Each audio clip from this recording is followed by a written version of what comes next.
If you clicked on this video, I'm assuming it's because you want to learn how to speed up your art process. Sometimes it just doesn't feel manageable to spend hours and hours working on a piece like this or this. So today, I'll talk about how to make art faster and why you shouldn't actually have to. Hi, I'm Kiwi Kana, and welcome to, or welcome back to, my channel. I'm a freelance illustrator and comic artist, and I make videos here on YouTube sharing my art tips and tricks. So if you like my work, please consider liking this video, leaving a comment, and maybe even hitting that subscribe button. Only if you want to, of course. Okay, so let's get into it. In my experience, it's always going to take a lot longer to work on pieces like these, where I'm not using any direct references, and I'm really having to rely on my own creativity. So for this piece, I just pulled an image off of Pinterest to do a painting study of. Now, using this method has pros and cons. It's definitely faster, and I'll learn a lot in the process because I'm focusing solely on how to capture what I'm really seeing. On the other hand, this isn't a piece of artwork that's going to end up in my portfolio or that I'll post to my social media because it's not really my original work, right? That doesn't mean that doing studies like these aren't valuable, so let's talk about how to make them the most effective for you. To start, you'll have just seen me trace over the whole reference image with a red color, and this is called redlining. Essentially, I'm just breaking down the basic shapes of the reference to make it easier to copy. It's usually a lot simpler to see the forms you're trying to draw when you've stripped away all of the value and complexity of your reference. So it's a trick that I really recommend doing no matter what you're working on. Now it's time to add color, and if you've seen my work before, you know that I almost always work from grayscale to color. But because I'm trying to work really quickly and I'm working from a direct reference, I'm going to skip that step today. Now, it might seem counterintuitive because I'm trying to work quickly and I'm essentially aiming to prevent myself from actually making any artistic decisions that might slow me down, but I'm not going to directly color pick from the reference.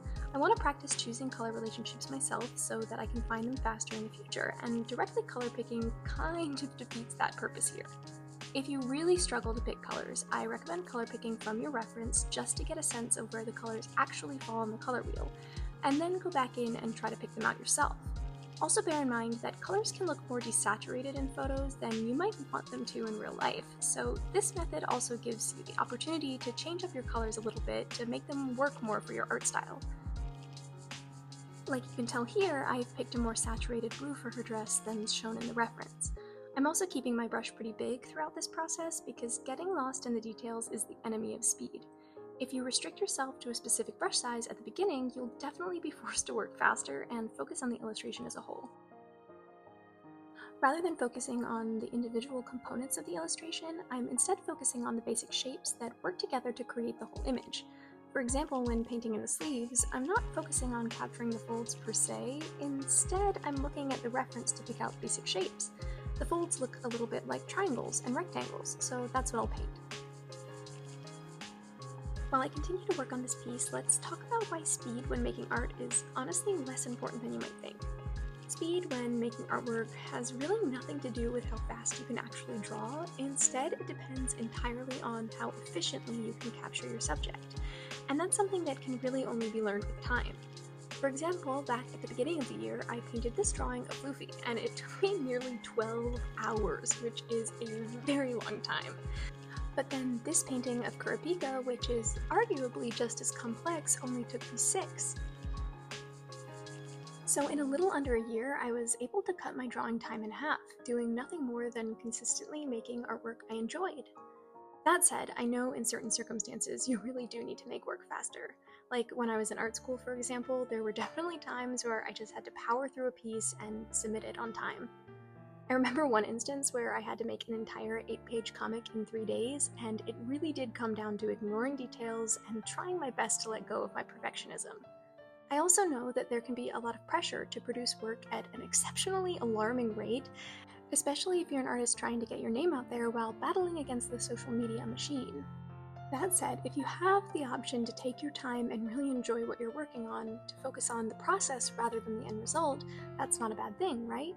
It's really a balancing act, as all things in making art are. If you're able to take the time to make art you really love and also spend a little time doing quick studies that you don't feel as attached to, you're going to learn a lot quicker than if you just did one or the other. I know one of the best pieces of advice one of my art professors gave me was to actually keep 2 sketchbooks.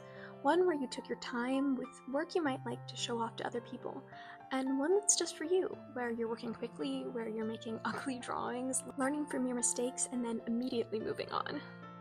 When adding in this background, I'm once again working quickly and not worrying too much about details. In fact, I'm not even using a perspective grid, I'm just eyeballing everything to the best of my ability. And it's certainly not perfect, in fact it's kind of a mess, but that's the point of a piece like this. Finally, I'm adding some gradients and overlays to tie everything together, and then I'm almost totally done here. I think in total this drawing took around 3 hours to complete, and it definitely isn't my best work, but it was great practice. I did it quickly, and I learned a lot in the process that I can hopefully apply to my next piece. So go draw something quickly today. Use a big brush, ignore details, and just see where you end up. And if you hate it, that's okay. The next time you can work on something that takes a little longer, and I promise you, as you practice, you'll find yourself getting faster and faster. Anyway, I hope you enjoyed this video, and I can't wait to see you in the next one.